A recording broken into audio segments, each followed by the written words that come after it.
काश विभू आणि आधार नाम रूपास बुद्धी न जाणे आणि जाणे ही त्यास तो अपार शुद्ध परमात्मा मीच असे माझे अपार स्वरूप समुद्रावरती जणू चंद्र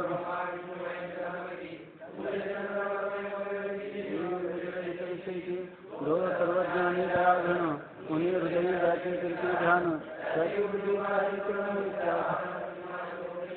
ज्याच्या अज्ञानी भाषे जगत यथा धुरीवरी सर्प दिसत परी खायना सर्प जगत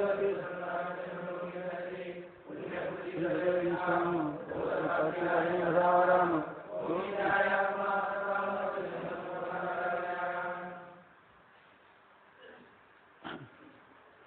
जवळ जर वया पेन असेल तर थोडं लिहून घेतलं तरी चालेल.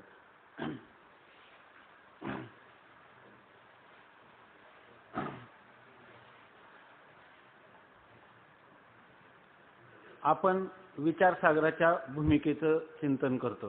तर त्याच्यामध्ये विचारसागर असं ग्रंथाचं नाव आहे. तर विचार हा जो शब्द आहे त्याविषयी तो विचार शब्द का आला तर ते सांगतात की आत्मतत्वाच्या साक्षात्कारामध्ये विचार हा हेतू किंवा कारण आहे.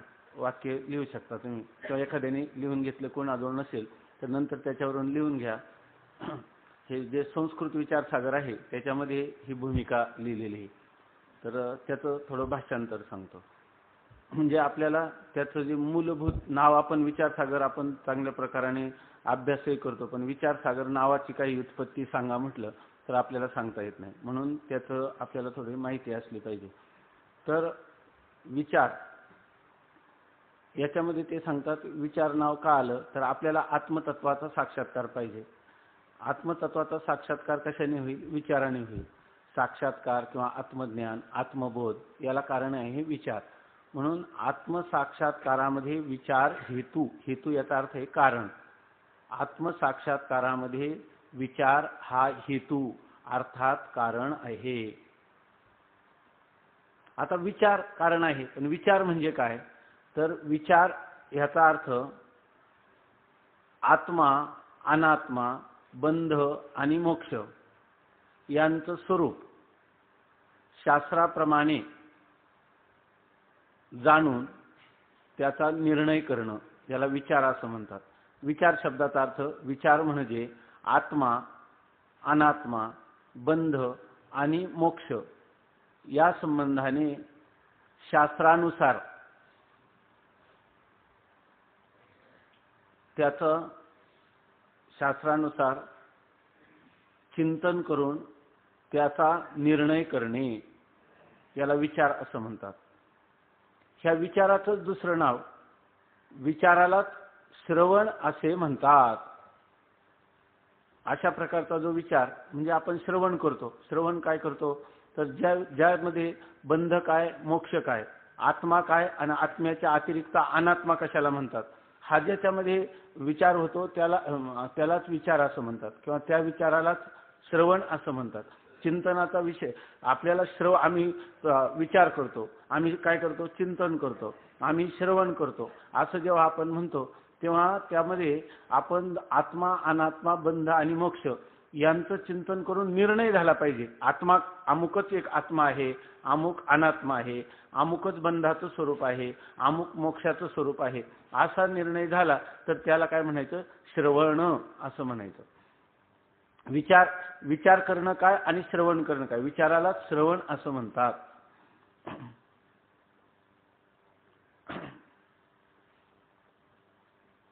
यासाठी उपनिषद बृहदारण्यक नावाचं उपनिषद आहे त्याच्यामधलं प्रमाण दिले की याज्ञवल्क्य नावाचे ऋषी आहेत त्यांना 2 पत्नी आहेत मैत्री आणि गार्गी. तर त्यांना वैराग्य उत्पन्न झालं आणि त्यांनी आपल्या दोन्ही पत्न्यांना बोलावून घेतलं आणि त्यांना असं सांगितलं की ही जी माझी संपत्ती आहे ही संपत्ती तुम्ही दोघी जणी वाटून घ्या.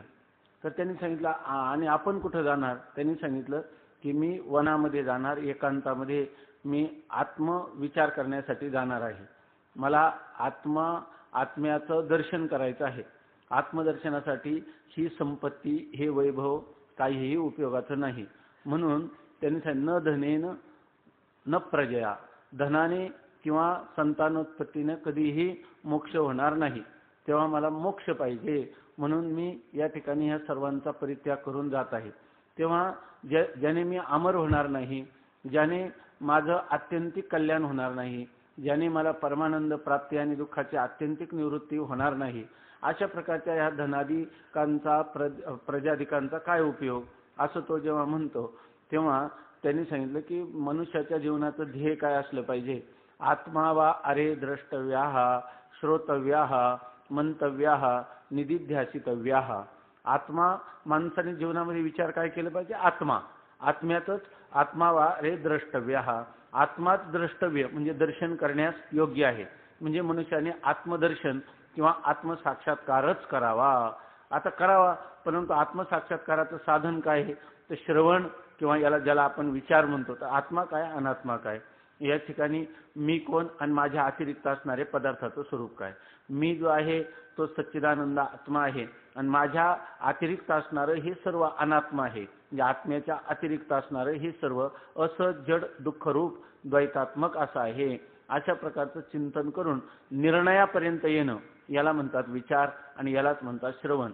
आणि हा प्रसंग कुठं आला तर ह्या बृहदारण्यक उपनिषदामध्ये मैत्रेयी आणि गार्गी यांना उद्देशून केलेलं जे भाषण आहे, कोणाचं, याज्ञवल्क्यांचं, त्याच्यावरून आत्मसाक्षात्काराला हेतू काय आहे, आत्मा वा अरे द्रष्टव्याः म्हणजे आत्म्याचा साक्षात्कार करावा. आणि त्याचं साधन काय सांगितलं, श्रोतव्याः त्या आत्म्याचं श्रवण करावं, मंतव्याः त्याचं मनन करावं, त्याचं निधिध्यासन करावं असं सांगितलेलं आहे. आता श्रवणम नाम, श्रवण म्हणजे काय पुन्हा सांगा. विचाराला श्रवण म्हणतात असं एक सांगितलं, विचाराचं स्वरूप सांगितलं. आता श्रवणाची दुसऱ्या अंगाने व्याख्या सांगतात. श्रवण म्हणजे काय, आणखी पुढे येणारच आहे, पण इथं जे आले ते सांगतो. गुरूंच्या उपदेशाने प्रपंचाचं मिथ्यात्व आणि आत्म्याचं सत्यत्व, श्री गुरूंच्या उपदेशाने म्हणजे श्री गुरूंच्या जवळ बसून त्यांच्याजवळ तद्विधी प्रणिपातेन परिप्रश्नेन सेवया उपदेक्षन्ति ते ज्ञानम ज्ञानिनस तत्वदर्शिनः. श्री गुरूंच्या चरणाजवळ शरणागती करणं, काया वाचा तेथ सेवा हा दारवंता, त्या तो स्वाधीन करी सुभटा ओळगोनी. मग तनु मनो जीवे चरणाशी लागावे, अगर्वता करावे दास्य सकळ. ही अध्यात्मविद्या आहे, ही ब्रह्मविद्या आहे.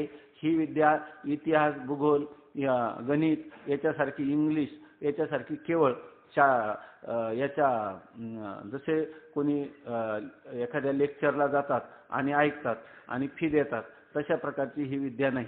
ब्रह्मविद्या जर आत्मसात करायची असेल तर माऊली म्हणतात सेवा हा दारवंटा. शास्त्राची सेवा केली पाहिजे, ईश्वराची सेवा केली पाहिजे, श्री गुरूंची संतांची सेवा केली पाहिजे. जसं एखाद्याच्या घरात प्रवेश करायचा असेल, दारवंठा म्हणजे उंबरा, उंबऱ्यातूनच घरामध्ये प्रवेश होतो, त्याचप्रमाणे सेवेच्या द्वारात या अध्यात्म ज्ञानात प्रवेश होतो. जर आपण केवळ याचं शाब्दिक ज्ञान संपादन केलं तर ते ज्ञान खरी अध्यात्मविद्या किंवा ब्रह्मविद्या होणार नाही. शब्दज्ञानी होणार, कीर्तनकार, प्रवचनकार, व्याख्याता होणार, परंतु ज्या वेळेला त्याला दुःखाचा प्रसंग येणार त्यावेळेला ही ब्रह्मविद्या उपयोगाला येणार नाही. कारण का, तर ही विद्येचं द्वार तद्विधी प्रणिपातेनं, त्यांना केलेला प्रणिपात. प्रणिपात याचा अर्थ प्रकर्षेण निपाता हा प्रणिपाता. जशी काठी सोडली की ती भूमीवर पडते, त्याप्रमाणे आपलं संपूर्ण प्रकर्षेनं, संपूर्णपणाने आपलं निपात म्हणजे आपण लोटांगण घेणं, शरणागती करणं, असा त्याचा अर्थ आहे. प्रणिपात म्हणजे केवळ बाह्य केलेला प्रणाम, असा तो साष्टांग जरी केला आणि अंतकरणापासून नसेल तर उपयोग नाही. अंतकरणापासून बाह्यपण आणि अंतरंग सर्व समर्पण याला म्हणतात तद्विधी. तद नाम त्या ब्रह्मस्वरूपाचं ज्ञान, विद्धी जाण कशाने, तर प्रणिपातेनं परिप्रश्नेनं, त्यांना काही आपल्याला आलेले प्रश्न विचारावे. आपल्याला आलेले म्हणजे आपल्याला निर्माण झालेले प्रश्न विचारावे. दंडवत, पहिल्यांदा समर्पण, नंतर त्यांना दंडवत करावा आणि त्याबरोबर त्यांना प्रश्न विचारावे, असं परिप्रश्नेनं. आणि सेवया असं सांगितलेले. सेवया म्हणजे सेवेच्या द्वारा, गव्हाच्या ते केलेल्या सेवया नाही. सेवया म्हणजे तृतीयेचं एक वचन आहे. सेवेच्या द्वारा त्यांना तद्विधी प्रणिपातेनं परिप्रश्नेनं सेवया, मग उपदेक्षन्ति ते ज्ञानम, मग ते तत्वदर्शी, ज्ञानिनः तत्वदर्शिनः, ज्ञानी आणि तत्वदर्शी म्हणजे ज्यांच्या ठिकाणी शब्दज्ञानही आहे आणि तत्वदर्शी ज्यांना तत्वाचा साक्षात्कार आहे, अशा प्रकारचे श्रीगुरु ते उपदेक्षन्ति, ते आपल्याला उपदेश करतील असं सांगितलं. बघा मूळ ग्रंथामध्ये असे की तद्विधी प्रणिपातेन, पहिला काय सांगितला प्रणिपात, दुसरा सांगितला परिप्रश्न आणि तिसरा भाग काय आहे सेवेचा. आपण सुद्धा सेवेच्या बाबतीत का लवकर प्रवृत्त होत नाही, तर आपल्याला भगवत वचन प्रमाण आहे. भगवंताने पहिला नंबर काय सांगितला प्रणिपात, आपण नमस्कार करतो आणि परिप्रश्न, आणि आपल्याला आलेल्या शंका इतक्या विचारतो की त्या गुरूंना किती येतं त्याचं सुद्धा आपण काय करतो ठाव लावण्याचा प्रयत्न करतो. फक्त सेवेच्या बाबतीत आपण अंगचोर आहे की नाही, सेवया असं, आणि त्या सेवेचा नंबर तिसरा आहे. ज्ञानेश्वर महाराजांना हे माहीत होतं की अशा प्रकारचे कलियुगातली पुढची पिढी तर अधिकच याचा उपयोग करेल, म्हणून ज्ञानेश्वर महाराजांनी वार्तिक केलं. वार्तिक याचा अर्थ एखाद्या ग्रंथात सांगितलेलं किंवा न सांगितलेलं किंवा त्याच्यामध्ये वेगळ्या पद्धतीनं किंवा जे लवकर कळणार नाही अशा पद्धतीनं सांगितलेलं जे वचन आहे, तर त्याचं स्पष्टीकरण करण्यासाठी जे चिंतन किंवा जो ग्रंथ, जी ग्रंथ रचना केली जाते तिला वार्तिक असं म्हणतात. काय उक्त अनुक्त दुरुक्तानाम संग्रह यत्र क्रियते तद्ग्रंथम वार्तिकम आहू वार्तिकज्ञाः मनीषिणः, त्याला वार्तिक असं म्हणतात. या श्लोकावर माऊलीने वार्तिक केलं. वार्तिक कसं केलं तर माऊलीने अगोदर श्लोकात काय हे प्रणिपात, माऊलीने काय लिहिलं तेच सेवा हा दारवंटा, सेवयात तिथं 3 नंबर आहे, माऊलीने कुठे घेतलं प्रथम नंबरला घेतला. अगोदर सेवा, प्रणिपात, मग परिप्रश्न. आता तिसऱ्या तरंगात येईल परिप्रश्न. गुरुजींना जेव्हा प्रश्न विचारायचे तेव्हा वेळ काळ पाहून त्यांची प्रसन्नता पाहून विचारायचे, नाहीतर आपल्याला वाटेल तेव्हा नसले प्रश्नाचं उत्तर देत राहून काय. परवाची एक गोष्ट आहे, एका महापुरुषाकडं एक विद्यार्थी राहत होते आणि त्यांनी सांगितलं की मला 4थ्या वर्षाची कीर्तनाची टिप्पणी द्या. त्यांनी सांगितलं की थोड्या नंतर देतो. असे 4-5 दिवस गेले. त्यांनी सांगितलं तुम्ही देतच नाही तर इथं राहण्यात काय उपयोग आहे. ते म्हणे काय हरकत नाही, तो आत्ताच चालता हो, लगेच पेटी उचल. त्यांनी लगेच त्याला पेटी उचलायला लावली. ह्याच्यामध्ये म्हणजे असं नाही का प्रश्न विचारायचा म्हणजे कोणत्याही वेळेला प्रश्न विचारायचा. प्रश्न अगोदर सेवेने प्रसन्न करून घ्यावं, आपण त्यांना समर्पण भाव असावा, आणि नंतर गुरुजी मला अशा प्रकारचा प्रश्न आहे, आणि तोही प्रश्न काल सांगितल्याप्रमाणे कोणता अध्यात्मस्वरूप आत्मस्वरूपाविषयीचे प्रश्न करावे, आणि अशी प्रश्नाची पद्धती. याच्यासाठी ज्ञानेश्वर महाराजांनी तेच सेवा हा दारवंटा हा अगोदर सांगितला, आणि नंतर मग काय तेही सांगती कुशिले जेणे अंतःकरण बोधले संकल्पा नये असं वर्णन केलं. तर अशा प्रकाराने आता श्रवणाची काय व्याख्या ते सांगतात. श्रवणम नाम गुरुपदेश. श्रवण म्हणजे गुरुपदेशाने प्रपंचाचं मिथ्यात्व. श्रवण म्हणजे गुरूंच्या उपदेशाद्वारा प्रपंचाचं मिथ्यात्व आणि आत्म्याचं सत्यत्व यांचा निर्णयपूर्वक संपूर्ण वेदांताचं यांचा निर्णय करून संपूर्ण वेदांताचे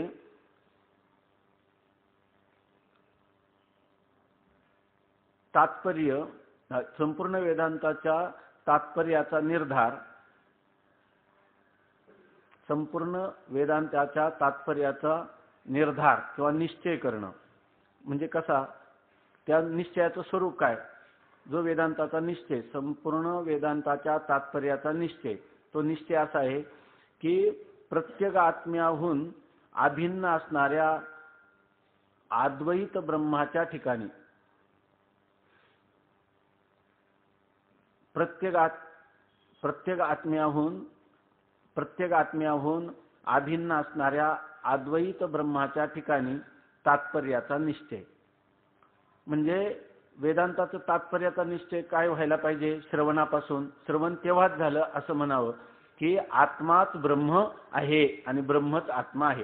प्रत्येक आत्मा म्हणजे आपला असणारा स्वयं, आपण असणारं स्वतः, आपला असणारं स्वरूप, त्यालाच आत्मा असं म्हणतात. आणि हे कसं आहे, ब्रह्माहून अभिन्न आहे. म्हणजे ब्रह्मच आत्मा आणि आत्माच ब्रह्म, म्हणजे ब्रह्म आणि आत्मा यांच्या ऐक्याचा दृढ निश्चय होणं याला म्हणतात श्रवण. आणि तो कोणाच्या संगतीत झाला पाहिजे, पुस्तकाच्या संगतीत कधीच होत नाही. आपण किती वेळा जरी उपनिषद वाचली, विचारसागर वाचला तर होणार नाही. तर ते श्री गुरूंच्या द्वारा त्या ठिकाणी जीव आणि ब्रह्म यांच्या ऐक्याचा निश्चय होणं आणि हेच काय आहे वेदांताचं तात्पर्य आहे. वेदांताचं तात्पर्य म्हणजे तेच सर्वात श्रेष्ठ तत्व आहे किंवा तात्पर्य त्याला म्हणतात काय वक्तुर इच्छा तात्पर्य, वक्त्याची इच्छा. म्हणजे वेदांताला काय सांगायचंय तर वेदांताला सांगायचंय प्रत्येक आत्माच ब्रह्म आहे. अशा प्रकारचा तात्पर्याचा निश्चय याला श्रवण असं म्हणतात. काय अवघड होतं का हे बोलणं?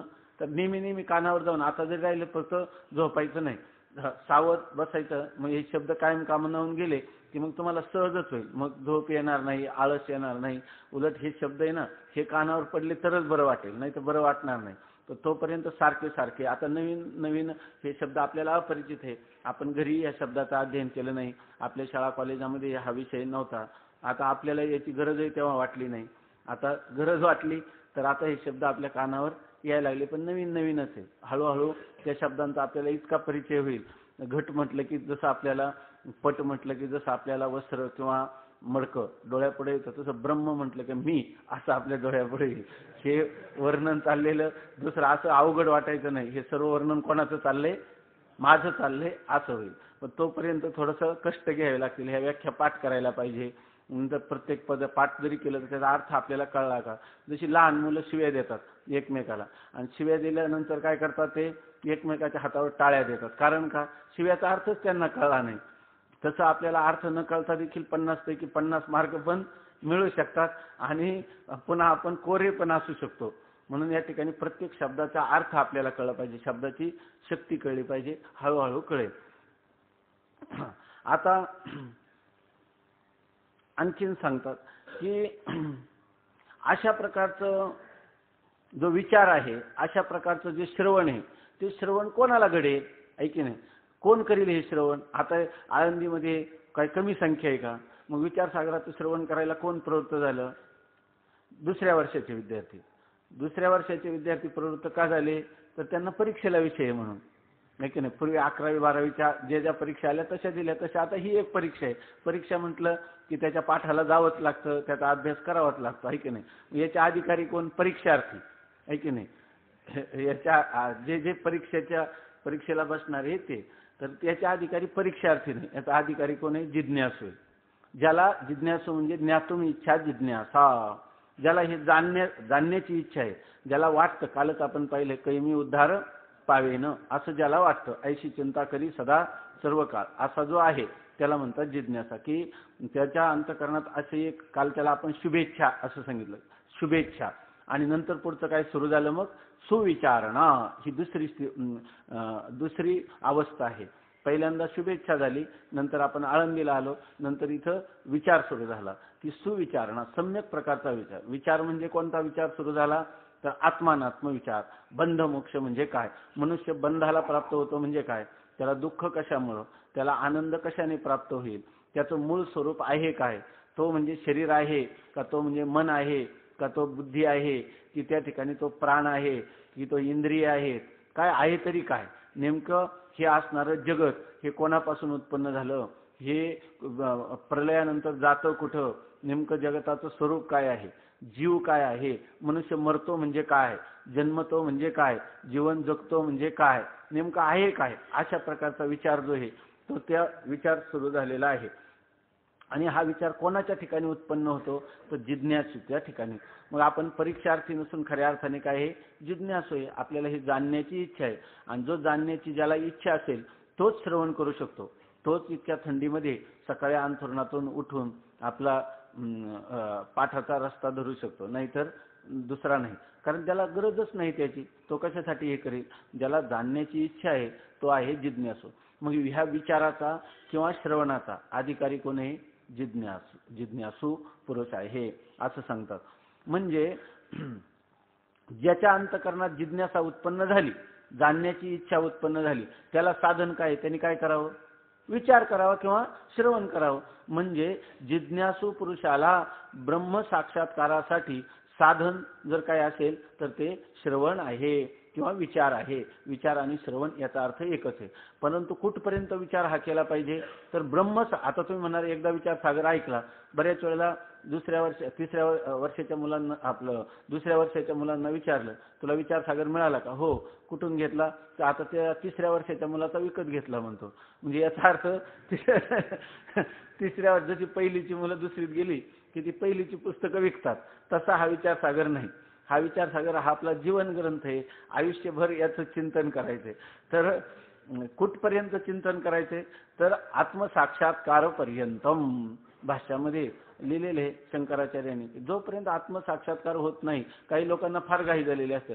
12 वर्ष झाले आम्हाला, 15 वर्ष झाले आळंदीला राहून, तरी आम्हाला अजून 4 वर्षही पूर्ण झाले, ऋषिकेशलाही जाऊन आलो. आता हे चिंतन करायचं तरी किती दिवस? कुठपर्यंत करायचं? साक्षात्कार होईपर्यंत. साक्षात्कार कधी होईल सांगता येत नाही. या जन्मात झाला तर इथं साधन संपतील, पुढच्या जन्मात झाला तर पुढच्या जन्मात. जिज्ञासेचं स्वरूप असं आहे का देहम वा पातयामी कार्यम वा साधयामी. एक तर आता मी ह्या कार्यात प्रवृत्त झालो तर माझा देह तरी पडेल, नाही तर माझं कार्य तरी होईल, ब्रह्मज्ञान तरी मला होईल. आणि असा जो ब्रह्मज्ञानाचा जो जिज्ञासू आहे याला म्हणतात तीव्र. तर अशा प्रकारची जिज्ञासा त्याच्या अंतःकरणामध्ये निर्माण झालेली आहे. असा जो पुरुष आहे त्याला मात्र तत्काल ज्ञान होतं. आणि जे आपल्यासारखे मंद बुद्धीचे, मध्यम बुद्धीचे असतात त्यांना उशीर लागतो, पण तो किती लागेल, किती जन्मात होईल सांगता येणार नाही. मग आता तोपर्यंत हे चिंतन करायचं. मग त्याच्यासाठी वेदांत वाक्य. मग मधुकरी लोक म्हणतात की 4 वर्ष झालं, आता किती दिवस मागायचे? किती दिवस मागायचे? ब्रह्म साक्षात्कार झाला असेल तर मागू नको, घरी जा. ऐक नाही. नसला झाला तर किती दिवस मागायचे? संन्यासी पार मरेपर्यंत मागतात, आहे की नाही? याच्यामध्ये तोपर्यंत मागायचे. आणि वेदांत चिंतन, वेदांत वाक्येषु सदा रमंतो भिक्षान्न मात्रेण चतुष्टी म्हणतात. भिक्षान्नावर जीवन जगायचं. आणि जर तुम्हाला वाटत असेल की आपल्याला पुढच्या जीवनात पदार्पण करायचं तर लवकर ज्ञान करून घ्या. ज्ञान झालं की तुम्हाला कोणी सांगणार नाही काय करा आणि काय नाही. श्रुती त्याला विधी करत नाही, कारण तो ज्ञानी जो करील तीच काय त्याचा विधी आहे. त्यामुळे त्याच्यासाठी कोणतंही विधान तू अमुक एक कर असं सांगत नाही. म्हणून जर आपल्याला तत्वज्ञान व्हायचं असलं तर चौथ्या वर्षात गेल्याबरोबर म्हटलं पाहिजे, चौथी याची ठाई काहीच करणे नाही. त्याच्यासाठी दुसऱ्या वर्षात खूप विचारसागराचं, तिसऱ्या वर्षात पंचदशीचं, चौथ्या वर्षात ज्ञानेश्वरीचं चिंतन जर पूर्ण केलं तर हा अभ्यासक्रम अशा महापुरुषांच्या म्हणजे प्रतिभेतून साकार झालेला आहे की खरोखर संपूर्ण भारतामध्ये जेवढे अभ्यासक्रम आहेत, जर तुम्ही बारकाईने पाहिलं किंवा काही दिवसांनी लक्षात येईल तर त्या सर्व अभ्यासक्रमात श्रेष्ठ अभ्यासक्रम आहे की ज्याच्यामध्ये मनुष्य जीवनाचं सार्थक कसं करावं हे फक्त 4 वर्षातच पूर्ण दिशा येते. जर समजा पुढच्या जीवनात काहीच अभ्यास घडला नाही, अनेक प्रकारचे प्रारब्धाचे प्रतिबंध असतात, तर याच्यावर मनुष्य अगदी कृतकृत्य झाला, आनंदी झाला, जीवनाचं सार्थक केलं, त्याला कोणती शंका राहिली नाही, अशा प्रकारचं त्याचं जीवन यापन होऊ शकतं. पण कधी जर ह्या 4 वर्षात जर तो कुठं सप्ताहाला गेला नाही, रात्र कुठं घरी वारंवार गेला नाही, घरच्या सुखदुःखात सहभागी झाला नाही, 4 वर्षानंतर आपल्याला तेच करायचंय पुन्हा. तर 4 वर्षाचा कालखंड जो आहे तो जणू काही आपण त्यांना मेलो, ते आपल्याला मेले, अशा प्रकारचा थोडाच काळ जर आपल्याला काढता आला त्याच्यामध्ये काय होईल ते ज्ञानेश्वर महाराज करतील. नको चिंता करू वस्राया पोटाची, माऊली आमुची पांडुरंग. आता एवढे लोक आहेत आळंदीमध्ये आणि प्रत्येकावर कितीतरी प्रसंगातून जावं लागतं, पण कोणाला वस्त्रच नाही. म्हणून आज एखादा मनुष्य अगदी त्या वस्त्ररहित अवस्थेत फिरताना दिसतो कोणी, आणि अन्नच नाही असं तरी कोणी दिसतं का? ज्ञानेश्वर माऊली आहेत, ते आपली व्यवस्था करणार आहे. फक्त आपण याच्यात आणखीन एक होतं, असं जेव्हा आपण राहतो तेव्हा ईश्वर निर्भर राहायला पण शिकतो. आणि ह्या काळात जे चिंतन होतं ते आपल्याला ठसतं. स्वामी महाराज म्हणायचे केवळ भोक्ती अवस्थेमध्ये चिंतन केलं पाहिजे. म्हणजे आपल्याला उद्याचं अन्नाची चिंता नाही, वस्त्राची चिंता नाही, निवाऱ्याची चिंता नाही. अन्न, वस्त्र, निवारा ह्या 3 चिंता जास्त करून असतात. या 3ही चिंता नाही आणि वेदांत चिंतनात रमलाय. त्याला थोडे दिवस जरी गेले असले तरी ते दिवस जे ते त्याच्या हृदयामध्ये कायमचे कोरून ठसून राहतात आणि त्यामुळे त्याला ईश्वर निर्भर राहायला तो शिकू शकतो. आणि ईश्वर निर्भर झाला की त्या माणसाला मेरूपासून थोरे देह दुःखाचे मी डोंगरे दाटी जो पडी भारी चित्त न दाटे. केवढेही प्रसंग आले तरी तो आपल्या चिंतनापासून परान्मुख होत नाही, अशा प्रकारची स्थिती आहे. म्हणून आपण ह्या विचाराने जर विचारसागराचं चिंतन केलं तर या आता बाकीचा विचारसागर होईलच, पण त्याच्या अगोदर विचारसागराचं चिंतन कसं करायचं कालच सांगितलं. त्याच्यामध्ये लय नसला पाहिजे, म्हणजे झोप नसली पाहिजे आणि आळस नसला पाहिजे. विक्षेप म्हणजे चित्त चंचल नसलं पाहिजे. जेव्हा आपण पाठात येतो तेव्हा पहिल्यांदा अभंग म्हणतानाच देवाची एवढी प्रार्थना करायची की 1 तास माझी चित्तवृत्ती फक्त ह्या चिंतनाच्या ठिकाणी राहू दे. आणि नंतर आपल्या चित्तात अंतःकरणात असणारे जे काही नियोजन आहे, पुढं काय करायचं, मागं काय घडलं त्याचं चिंतन, आपल्या अंतःकरणामध्ये असणाऱ्या वासना, त्या सर्व पूर्णपणे तेवढ्या 1 तासभर टाकून द्यायच्या. आणि याच्यामध्ये काही हास्य विनोद झालेलं ते तत्काळ त्याचा काही विचार करायचा नाही. त्याच्यापासून आपल्याला जे काही सिद्धांत आहे त्या सिद्धांताकडं लक्ष ठेवायचं. आणि हे चाललेलं चिंतन जे आहे ते परीक्षेसाठी चाललं नसून ते आपल्या स्वतःच्या आत्मकल्याणासाठी आपल्याला त्याचा उपयोग करायचा. केवळ परीक्षेचा भाग म्हणून त्याच्याकडे कधीच पाहायचं नाही. आणि असं केलं तर आपल्याला एक वेगळ्या प्रकारची मस्ती, वेगळ्या प्रकारचा आनंदात जरी आपल्याला अनेक प्रतिबंध असले तरी आपण राहू शकतो. म्हणून अशा रीतीनं आता सांगितलं की जिज्ञासू पुरुषाला हे ज्ञान होऊ शकतं, आहे की नाही. तर जिज्ञासा म्हणजे काय, पुन्हा असा प्रश्न येतो. तर ते सांगतात जिज्ञासा याचा अर्थ पूजित विचार. पूजित विचार म्हणजे अत्यंत पूजनीय अशा प्रकारचा विचार. खरं जगामध्ये पूजनीय विचार कोणता आहे? फक्त ब्रह्मविचार किंवा आत्मविचार हाच अधिक पूजित आहे. आणि जिज्ञासेची व्याख्या पूजित विचार अशी व्याख्या साक्षात भगवत पूज्यपाद शंकराचार्यांनी केलेली आहे. शंकराचार्य म्हणजे याचा अर्थ आपल्या अंतःकरणात होणारं प्रत्येक विचाराचं जे स्फुरण आहे ते कशा संबंधाने विचार करणारं असलं पाहिजे? आपल्या आत्मस्वरूपाचं म्हणणे, मी कोण याचं. त्या रमण महर्षी नावाचे एक साधू होऊन गेले आपल्या स्वातंत्र्यपूर्व कालामध्ये. या शतकातले सर्वात एक विशेष ऋषीमुनी तुल्य असे जे साधू काही विशेष मानले जातात त्याच्यामध्ये रामकृष्ण परमहंस, स्वामी रामतीर्थ आणि आता ज्यांचं नाव सांगितलं स्वामी रमण महर्षी. तर ते एकांतात 60 वर्ष त्यांनी वेदांताचं चिंतन एकांतात केलं, एका पर्वतावर, एका टेकडीवर राहून. तर ते निधी ध्यासनात इतके तत्पर होते की त्यांच्या डोळ्यात चाचणं गेली तरी सुद्धा त्यांचे डोळे झाकत नव्हते, असे अर्धोन्मिलित असणारे नेत्र. असे नंतर त्यांची संपूर्ण जगामध्ये प्रसिद्धी झाली. आपल्याला माहिती आहे, वाऱ्या हाती माप चाले सज्जनांचे, कीर्तिमुख त्यांचे नारायण. मग सगळ्या जगातले लोक त्यांच्याकडे यायला लागले आणि प्रत्येकाला ते सांगायचे, आपलं प्रत्येक आपापले प्रश्न मांडायचे आणि सगळ्या प्रश्नांची उत्तरं ते द्यायचे. आणि सगळ्यांच्या प्रश्नाचं एकच उत्तर होतं त्यांच्याजवळ. सगळ्यांचं कोणी आला की महाराज माझ्या जीवनात फार दुःख आहे कारण मला खूप दारिद्र्य भोगावं लागतं. कोणी आला की मला अमुक एक रोग झालेला आहे, तो दुर्धर रोग आहे, डॉक्टरांनी सांगितलं की तुम्ही कोणत्याही प्रकाराने वाचू शकत नाही, तेव्हा त्या रोगाच्या निराकरणाचा उपाय काय. कोणी आला, कोणी सांगितलं मला संतान नाही, त्यामुळं मला माझ्या जीवनामध्ये समाधान नाही, असं प्रत्येक सांगतो. म्हणजे प्रत्येक जण काय म्हणतो, मला हा प्रश्न आहे, दुसरा काय सांगतो, मला हा प्रश्न आहे. आणि सगळ्या प्रश्नांचं उत्तर कोणतं? तर त्याला त्यांनी विचारलं, हां तुला मुलगा नाही ना, मग तू असं कर, त्याचा उपाय आहे, तू कोण आहे याचा शोध घे, म्हणजे तुझ्या प्रश्नाचं उत्तर. तू म्हणतो ना मला दारिद्र्य, तुला दारिद्र्य ना, तू कोण आहे, हू एम आय, मी कोण आहे याचा विचार कर, म्हणजे तुझ्या सगळ्याच्या प्रश्नांची उत्तर. ज्या वेळेला मनुष्याला मी कोण या प्रश्नाचं उत्तर मिळतं आणि त्याला असं कळतं की मी फक्त ह्या जगामध्ये आहे, मीच सत्य आहे. तुका म्हणे तूच खरा, येर वावगा पसारा. आपल्या अतिरिक्त असणारं सगळं मिथ्या आहे. शरीर मिथ्या, शरीर स्वप्नासारखं, त्याच्या रोगाचा काय प्रश्न आहे की नाही. तो आत्म्याहून संतती ही वेगळी आहे आणि ती स्वप्नाप्रमाणे भासते. स्वप्नात मुलं होत नाही का, स्वप्नात दारिद्र्य येत नाही का, स्वप्नात रोग होत नाही का, अशा प्रकारचं हे सर्व मिथ्या आहे. असं जर ज्याला कळलं, स्वप्नातून जागं झाल्यानंतर कोणीतरी आपल्याला विचारायला येतो का, अहो रात्री मला स्वप्नात खूप दारिद्र्य आणि काय करू याला उपाय सांगा, तर काय म्हणतो, त्या माणसाला शंका पण येत नाही. कारण का, जागं झाल्याबरोबर स्वप्न खोटे आहे असं कळतं. मग त्याची शंका, स्वप्नात अहो मला आता 4 पुत्र आहेत पण स्वप्नामध्ये मात्र मी निपुत्रिक होतो आणि त्याचं मला फार दुःख झालं, काहीतरी मंत्र तंत्र जादू टोना काहीतरी सांगा. कोणी येतं का विचारायला? का, त्याला कळलं स्वप्न खोटं आहे की नाही. तसं या ठिकाणी ते प्रत्येकाला उत्तर काय सांगायचे, सगळ्यांना उत्तर एकच, हू एम आय, मी कोण आहे, असं या प्रश्नाचं उत्तर तुम्ही शोधा असं सांगायचे. आणि ते उत्तर शोधलं की सगळ्या जगाचा, कारण शोध घेता घेता देहाधिक सगळ्यांच्या विषयीचा असणारा मिथ्यात्व निश्चय होऊन जाणार आणि आत्माच एक खरा आहे. सत्य तू विठ्ठला, कागा हा दाविला जगदाकार, रज्जू सर्पाकार, भाशी येले जगडंबर. अशा प्रकारचा त्यांचा विचार झाल्यावर मग खरे प्रत्येकाला वेगवेगळ्या प्रश्नाची वेगवेगळी उत्तर आहे का, खरं उत्तर एकच आहे खरं उत्तर एकच आहे. आणि हा जो म्हणजे आणि हे जे उत्तर आहे हे मी कोण आहे या प्रश्नाचं उत्तर कशाने मिळेल?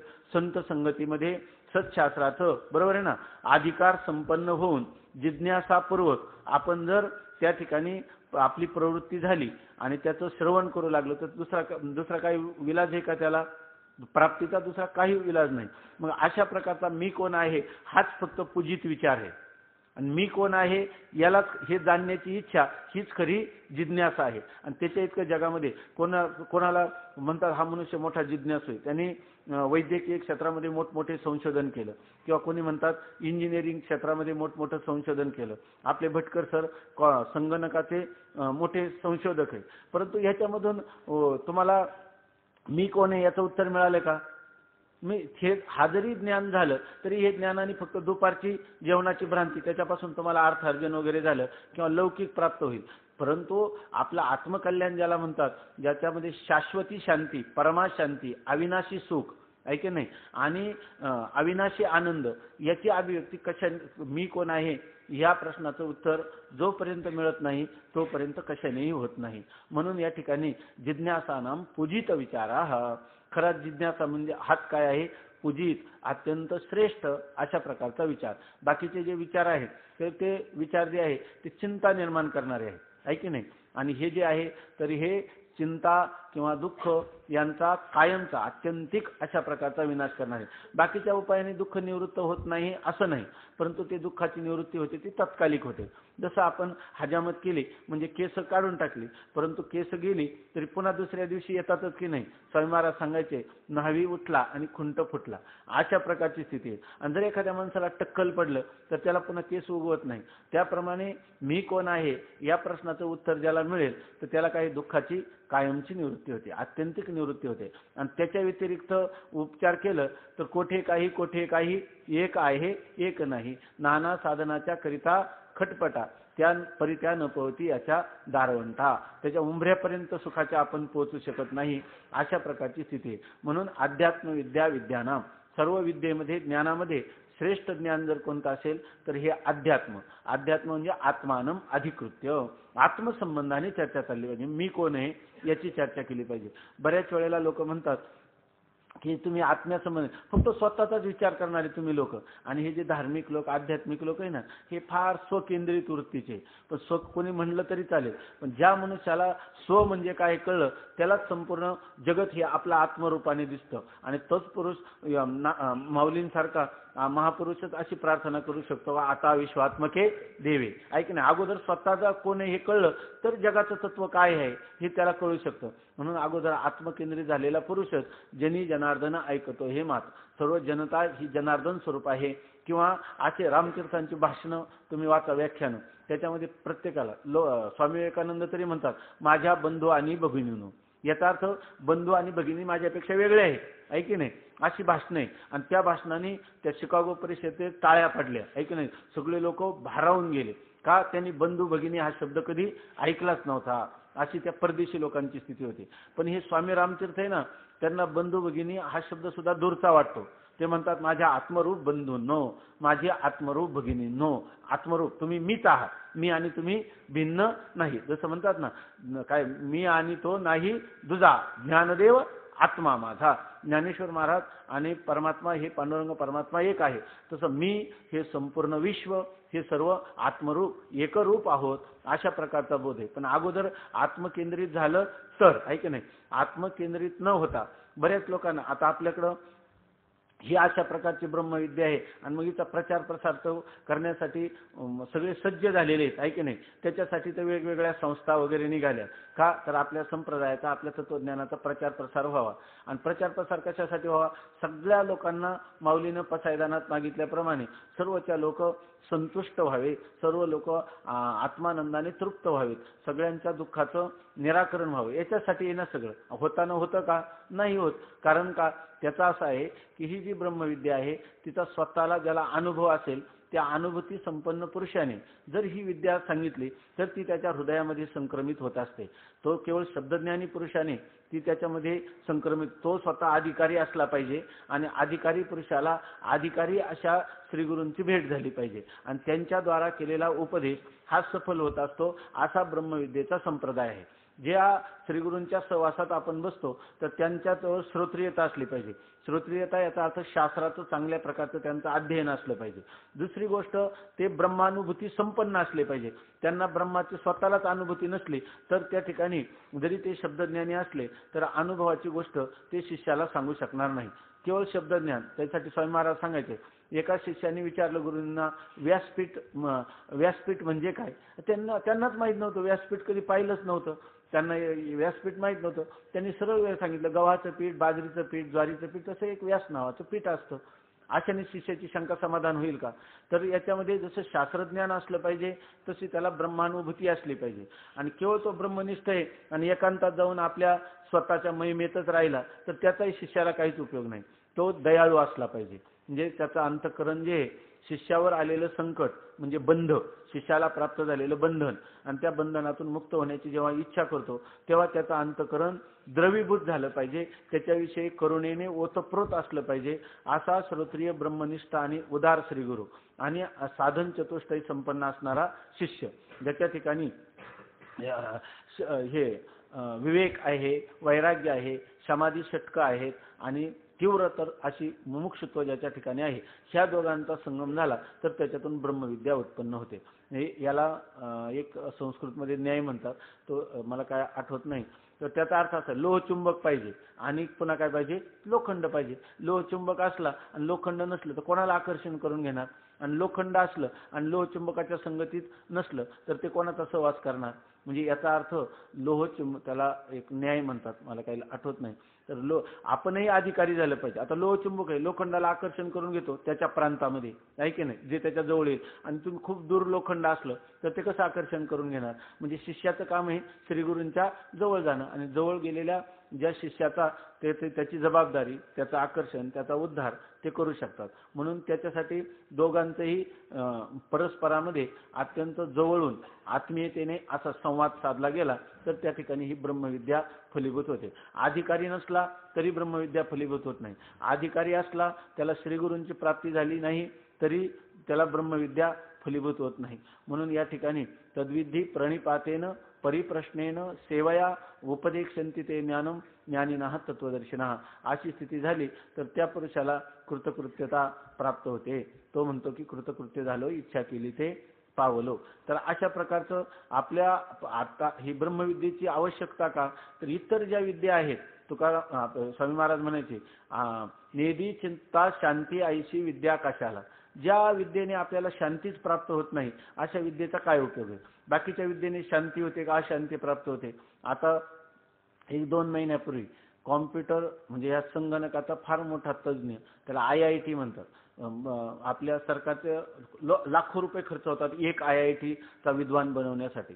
आणि त्याला काही कामाचा ताण किंवा काही घरगुती वातावरणामुळे 7व्या मजल्यावर जाऊन त्याने उडी मारली. आता त्याला ज्ञान नाही का, तो आपल्यापेक्षा कितीतरी बुद्धिमान आहे की नाही. आपण तरी 12वीला नापास झालो किंवा कॉलेजला नोकरी लागली नाही किंवा मधूनच सोडलं किंवा घरी काही काम करण्याचा कंटाळा आला म्हणून आलो, आपली बुद्धी काही चालली नाही. आपल्या बुद्धीपेक्षा त्याची बुद्धी किती होती, तीव्र तर स्वरूपाची होती की नाही. पण त्याची बुद्धी श्रेष्ठ का आपली बुद्धी श्रेष्ठ. आपली बुद्धी श्रेष्ठ आहे. कारण का, त्याच्या बुद्धीला साधं जीवन कसं जगावं हे कळलं नाही. आणि ऐक नाही, आणि आपण किती आनंदात राहतो, ऐक नाही. आपल्याकडे पाहिलं, लोक मारुती बाबा म्हणत असतात, महाराष्ट्रात कुठे जाऊ द्या वारकरी संस्थेचा विद्यार्थी लगेच ओळखू येतो. का, तर म्हणे शिळ्या भाकरी खाऊन एकदम आनंदात दिसतो, त्याचा चेहरा पाहिला की लोकांना आनंद वाटतो. याचं कारण काय, जीवन जगण्याची कला, त्याला आर्ट ऑफ लिव्हिंग म्हणतात, जीवन जगण्याची कला.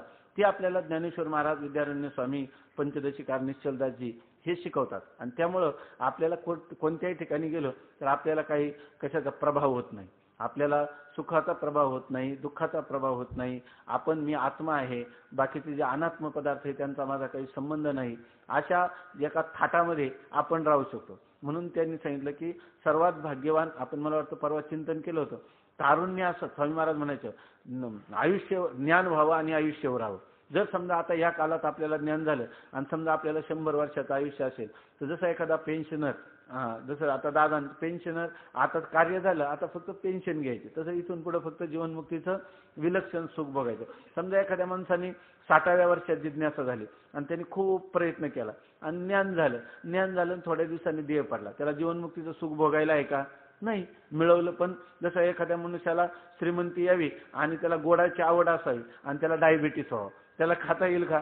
खाता येणार नाही. तसं आपलं आयुष्य म्हणजे हे ज्ञान जे आहे हे तारुण्यात झालं पाहिजे, बालपणात झालं पाहिजे. प्रल्हाद सांगतो त्या सवंगड्यांना, कौमार आचरित प्राज्ञो धर्मान भागवतानी. कौमार अवस्थेमध्ये ह्या जे भागवत धर्माचं आचरण किंवा भागवत धर्माचं चिंतन करावं आणि तशा प्रकारची स्थिती आपल्याला प्राप्त झाली की ज्याला आपण काय, आपण जिज्ञासू, जिज्ञासा अंतःकरणात निर्माण झाली. जिज्ञासा नाम पूजित विचारा, हा पूजित विचार आपल्या ठिकाणी उत्पन्न झालेला आहे. आता ते सांगतात, जर आता हे श्रीगुरू जिज्ञासा उत्पन्न झाली, श्रीगुरूंचा सहवास प्राप्त झाला, मग श्रीगुरू पहिल्यांदा काय करतात? पहिल्यांदा त्याला सांगतात की अरे तो कशासाठी येतो त्यांच्याकडं, की मी कोण आहे की नाही, हे जगत काय आहे. तर असं आहे की पंचदशीमध्ये म्हटलेले, सदा विचारे तस्मात जगत जीव परात्मनः, जीव भाव जगत भाव बाधे स्वात्मैव शिष्यते. कंटाळवाणं नाही ना होत. तर त्याच्या ठिकाणी सांगतात सदा विचार आहे, माणसाने निरंतर विचार करावा. कशाचा विचार करावा? फक्त 3च गोष्टीचा विचार करावा. म्हणून कधी आपला विचार कुठेही चालला ना, नेहमी विचार करावा. आपला विचार कुठं चालला तर काय करावं? पुन्हा विचारच करावा की मी कशाचा विचार करतो, आहे की नाही. माझा विचार हे जगताविषयी चाललाय की जीवाविषयी चाललाय की परमात्म्याविषयी चाललाय, हे 3 प्रकारचे विचार आहेत. तर ह्या 3 प्रकारचा विचार केला पाहिजे. आणि ते सांगतात की निरंतर विचार करावा का जगत काय आहे, जीव काय आहे आणि परमात्मा काय आहे. जगत जीव परात्मनः. आणि मग त्या विचाराची दिशा योग्य आहे काय? तुम्ही म्हणा आम्ही आज खाण्यापिण्याचा विचार करतो, घरादाराचा विचार करतो, मग जगताचा विचार चालूच आहे असं नाही. तो विचार तो जीव भाव जगत भाव बाधे. ते जगताचा विचार करताना जगत स्वप्नासारखं मिथ्या ठरतंय का, तर तुमचा विचार योग्य दिशेला आहे, नाही तर विचाराची दिशा चुकते. आणि जीव जो आहे ना, तो जीव सुद्धा खोटाच आहे. आता जसं स्वप्नातला जीव आहे तसा हा जीव सुद्धा काय आहे, खोटाच आहे. आता पुन्हा जीव म्हणजे काय, त्याच्या व्याख्या वगैरे आपल्याला येणारच आहे. सध्या हे शब्द, पारिभाषिक शब्द जे नेहमी येतात ते फक्त आपल्या कानावरून गेले, मग ते आपल्या हळूहळू परिचयाचे होतील किंवा आपल्याला पुन्हा जिज्ञासा निर्माण होईल. जीव म्हणतो पण नेमका जीव म्हणजे काय, अशी आपल्याला शंका निर्माण होतील. सध्या हा विचार की जीव भाव जगत भाव बाधे, जीव भाव खोटा ठरला पाहिजे आणि जगत भाव सुद्धा खोटा ठरला. जीव नाहीच. तुका म्हणे कैची किव कोठे जीव निराळा. जीव कुठे वेगळा आहे परमात्म्याहून, जीव नावाचा पदार्थ नाही. जगत नावाचा पदार्थ नाही. जगत हा भासमान पदार्थ आहे. जीवाचं जीवत्व हे भासमान होणार आहे. खरं तत्व काय आहे, एकच परमात्मा आहे, दुसरं काही नाही. मत्त परतरम नान्यत किंचित अस्ति धनंजय. मयी सर्वमिदं प्रोतम सूत्रे मणी गणायो. सर्वच्या सर्व सोन्याचे मणी आणि सोन्याचं सूत, तसं हे जगत सुद्धा काय आहे, परमात्मा रूप आणि त्याच्यामध्ये सर्व त्या परमात्माच अनुसूत आहे, दुसरं काही नाही. अशा प्रकारचा जो विचार आहे तो खरा पूजित किंवा तो खरा श्रेष्ठ अशा प्रकारचा विचार आहे. म्हणून सदा विचार आहे तस्मात जगत जीव परात्मनः. जीव भाव जगत भाव बाधे. त्याचा बाध झाला पाहिजे. बाध झाला पाहिजे ना, ते मिथ्या ठरलं पाहिजे. दिसत असताना ते खोटे. मृगजळ दिसत असताना कधी खरं वाटतं का? आणि कोणी पाणी प्यायला जातं का त्याच्याकडं? नाही. कोणीच जात नाही का आपण जात नाही? हरणं जातात ना. हरणं का जातात? त्यांना खरं वाटतं म्हणून जातात आणि त्यांना मिळतं, आहे की नाही. मृगजळ त्यांना मिळत नाही का उर फुटून मारतात, आहे की नाही. म्हणजे स्वामी महाराज सांगायचे, मृगजळ नावाचा जो पदार्थ आहे तो मनुष्याच्या दृष्टीनं खोटा आहे की नाही. आपल्या दृष्टीनं खोटा आहे, हरणाच्या दृष्टीनं खरं आहे. आणि सूर्याला जर विचारलं मृगजळ कसं असतं, तर सूर्याला माहीतच नाही. सूर्या वाचून दिसलं का? दिवसाच दिसतं का रात्री दिसतं?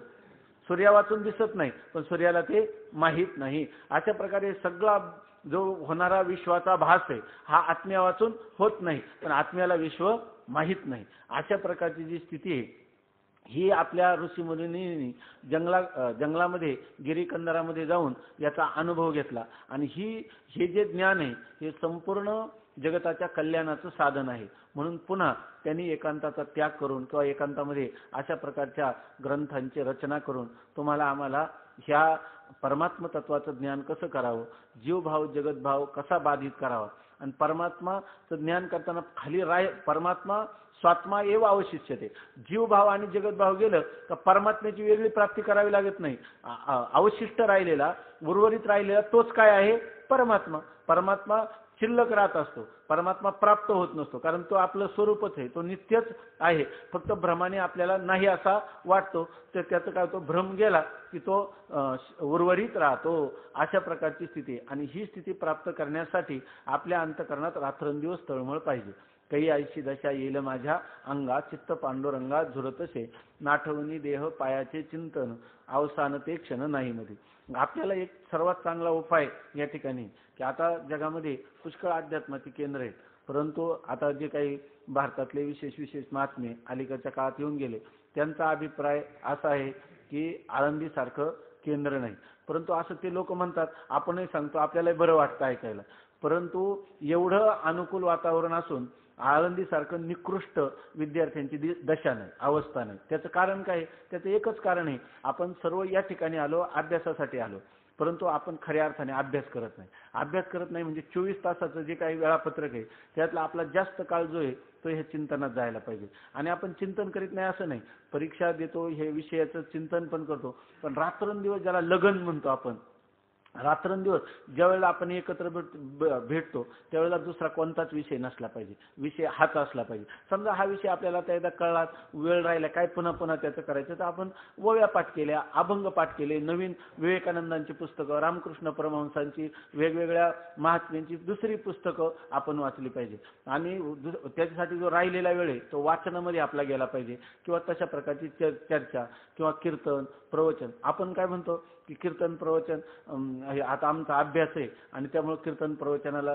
जाता येत नाही. संध्याकाळी जातो आणि कीर्तनातमध्ये चालताना आपण बाहेर गप्पा मारत बसतो ह्याच्यामध्ये. तर ही एकदम अतिशय म्हणजे आपल्याला लांछनास्पद अशी गोष्ट आहे. कीर्तनकार तर शिव्या देत नाहीत ना, त्यांच्या जर कोणाचे कीर्तन असं बसलं तर अभंग तर कानावर जाईल की नाही, भजन तर कानावर जाईल की नाही, तर आपला येऊन अभ्यास करीत बसावं. पण अभ्यासाच्या नावाखाली आपला भरपूर वेळ व्यर्थ जातो, आणि त्यामुळं आपल्याला जी काही गती व्हायला पाहिजे, नाही तर 4 वर्षानंतर इतकं आपण समृद्ध तत्वज्ञानात होऊ शकतो. आपल्याला वेळ असला, कोणी भजन शिकवित असलं, भजन शिकलं पाहिजे. पखवाज जे काही गायक लोक आहे आणि पखवाज वाजणारे, त्यांना वेदांताचा काहीच परिचय नाही, आणि काहींना वेदांताचा परिचय तर गायन वादन काहीच येत नाही, आमच्यासारखे निर्गुण निर्विकार. तर असं नाही, आपल्याला पुढचं अजून खूप मोठं भवितव्य आपलं जायचं, पुढचा काळ पण भरपूर प्रतिकूल असा येणार आहे. आपण ज्याला चौकोनी चेहरा म्हणतो, असं आपलं आयुष्य सर्वांगाने संपन्न व्हायला पाहिजे. त्यासाठी आपल्याला काही पखवाद पण आला पाहिजे. नुसतं वेदांताचं चिंतन करीत बसून चालणार नाही, आपल्याला ह्या सगळ्या गोष्टी आल्या पाहिजे. पखवाद पण आला पाहिजे, गायन पण आलं पाहिजे, समजा दोन्हीपैकी एखादं तरी आलं पाहिजे. अशा रीतीनं असलं तर पुढे आपल्याला सगळ्याच गोष्टींच्या मध्ये आपला प्रवेश झाला पाहिजे. आणि केवळ पखवादाचाच मोठा मृदुंग काय सम्राट झाला आणि त्याला हे ब्रह्मविद्येचं काहीच ज्ञान नाही, तर मग त्याला त्याचे हात जेव्हा थकतील तेव्हा त्याला कोणी विचारणार नाही. गायनवाल्याचा कंठ जेव्हा बसेल त्यालाही कोणी विचारणार नाही, त्याचे दात पडले, आवाज स्पष्ट येईना, तोपर्यंत लोक खूप त्याच्या हँडवेलमध्ये नाव टाकतात. नंतर तो कुठं गेला काही त्याचा पत्ता पण लागत नाही. परंतु हे ज्ञान असे की सगळ्या लोकांनी त्याग केला तर आपला आत्मा तर आपल्याला कधी त्यागत नाही, आपल्या आत्मानंदामध्ये आपण राहू शकतो.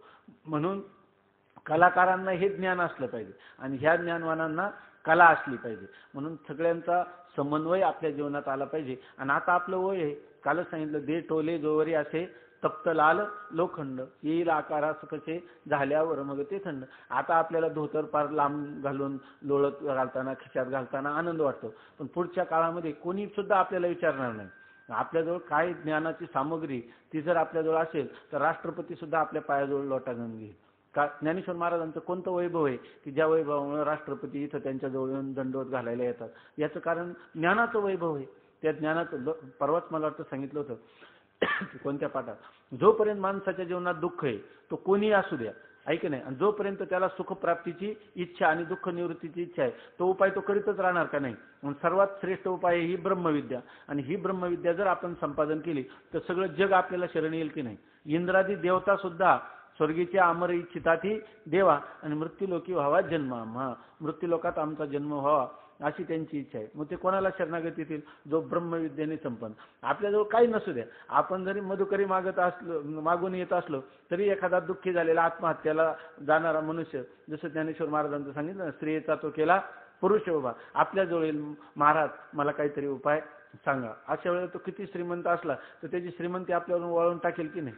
म्हणजे असं म्हणू नये, पण आपल्याला भौतिकही जरी संपन्न व्हायचं असेल तरी सुद्धा ही अध्यात्मविद्या काय, यश ज्ञानमयम तपः, ज्ञानमय अशा प्रकारचं जर आपण तप केलं तर आपोआप अष्टमहासिद्धी ओळंगती द्वारी नवजती दुरी दवडिता. पण ह्या वचनांवर संतांचा आपला विश्वास असला पाहिजे आणि तशा प्रकारची साधना, तशा प्रकारचं एकदम अंतरंग चिंतन, किंवा ज्याला आपण म्हणतो की त्याच्यामध्ये मन ओतून आपण जर चिंतन केलं तर अशा प्रकारचे हे जे फल आहे, हे फल आपल्याला प्राप्त होऊ शकतं. विचारसागरामध्ये त्यांनी सांगितलं की जिज्ञासा नाम पूजित विचारा, आणि हा जो पूजित विचार आहे तो श्रीगुरूच्या जवळ, ही जिज्ञासा उत्पन्न झाली तर आपण जाणार कुठं? श्रीगुरूंच्या जवळ. मग श्रीगुरू आपल्याला सांगणार काय? हेच सांगणार, ब्रह्म सत्य जगन मिथ्या जीव ब्रह्मैव नापरा. परंतु पहिला उपदेश करताना ते म्हणणार तत्वमसी. तुम्ही जे म्हणता ना की मला आनंद पाहिजे, माझ्या दुःखाचा अत्यंतिक निवृत्ती झाली पाहिजे आणि परमानंदाची प्राप्ती. अरे गुरुजी त्याला पहिला उपदेश करतात की तत्वम अशी.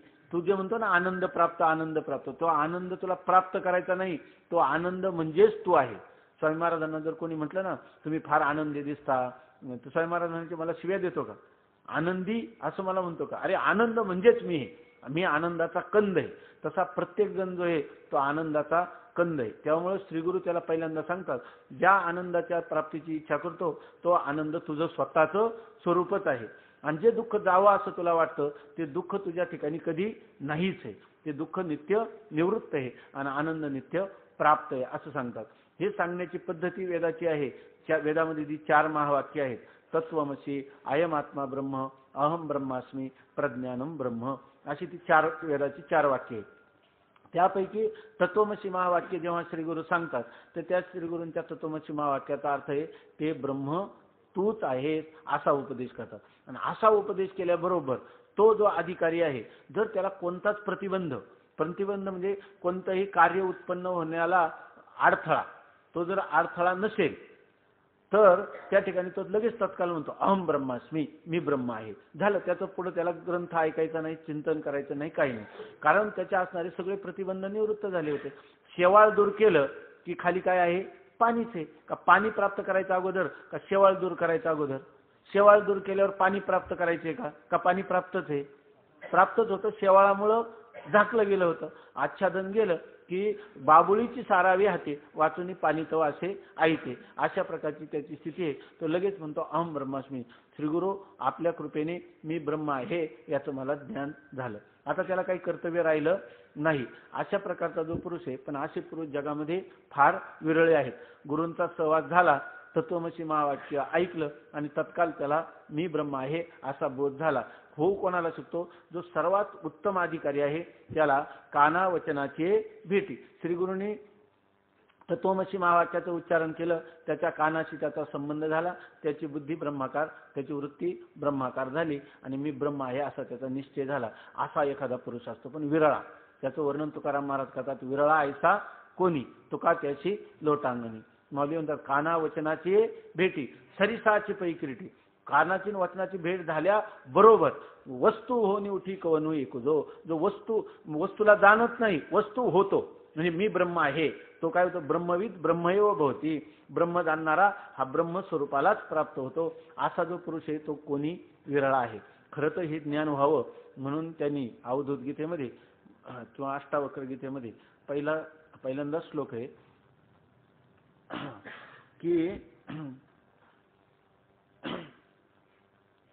ईश्वरानुग्रह देव पुंसाम अद्वैत वासना महाभय परित्राणा द्वित्रिणाम उपजायते.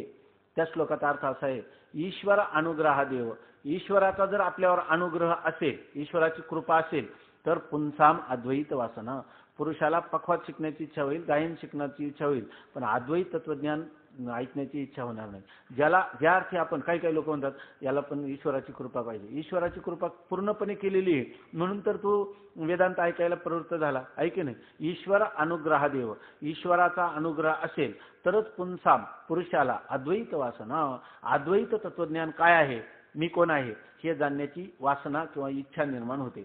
आणि ही इच्छा एकदा निर्माण झाली, महाभय परित्राण, महान असणाऱ्या जन्ममरणाचं जे भय आहे त्या भयातून ती परित्राण, त्याचं संरक्षण करणारी आहे.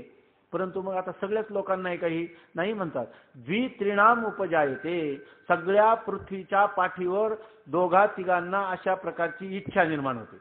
आपल्याला इच्छा तर झालीच, आपल्याला ज्ञानेश्वर महाराजांच्या पायाजवळ अशा प्रकारचे वेदांताचे धडे, ज्ञानेश्वरी, अमृतानुभव, विचारसागर, पंचदशी याच्याद्वारा मिळतात, आहे की नाही. मग त्या ज्या पृथ्वीवरच्या 2-3 लोकांच्या मध्ये त्याच्यामध्ये आपली गणना आहे की नाही? अर्थात आहे की नाही. अर्थात आपलं काय, आपण त्याच्यापेक्षा काही वेगळे आहे का? फक्त आता हे कशावरून, जर आपण स्वामी महाराज म्हणायचे पुन्हा रडू नका, जर आपण म्हटलं की हा आमची गणना आहे तर आता पुन्हा म्हणू नका का हो मला दुःख कष्ट फार होतात, कसे जातील. अरे दुःख ते काहीचे नाही, हे स्वप्नाशी, आणि आनंदाचे डोही आनंद तरंग. अशा प्रकारची जी स्थिती आहे ती आपल्याला प्राप्त व्हावी यासाठी आता काय झालं की अशा प्रकारचा जो पूजित विचार, जिज्ञासा त्या किंवा श्रवण या साधनांनी जर ज्याचं प्रतिबंध निवृत्त झाले असतील, त्याला फक्त हे विचार ऐकले की त्याला कोणत्याही प्रकारची शंका राहत नाही. आणि एवढं करून येतो म्हणतो गुरुजी ऐकलं, ऐकताना बरंही वाटलं आणि असं वाटलंय, पण काय झालं, ऐकत होतो तोपर्यंतच वाटलं. निरूपणी सदुवृत्ती होते, तेथून उठता सवेची जाते. इथं आहे तोपर्यंत वाटतं, पण नंतर मात्र जातं. हां, मग आता पुन्हा सगळ्याचा सगळा विचार सागर, पुढचा काय कर, श्रवण कर. त्याच्यात नाही झालं तर पुन्हा पंचदशी, त्याच्यात नाही झालं तर ज्ञानेश्वरी, रात्रंदिवस पुन्हा चिंतन करायचं. कुठपर्यंत करायचं? आत्मसाक्षात्कार पर्यंतम. जोपर्यंत आपल्याला आत्म्याचा साक्षात्कार, आत्मदर्शन होत नाही, त्याचा अपरोक्ष ज्ञान होत नाही, त्याची अनुभूती येत नाही, तोपर्यंत हे चिंतन करीत राहायचं, असा याचा अर्थ. पुंडलिक वरदा हरी विठ्ठल श्री ज्ञानदेव तुकाराम ज्ञानेश्वर महाराज की जय. वेळ झालाय का?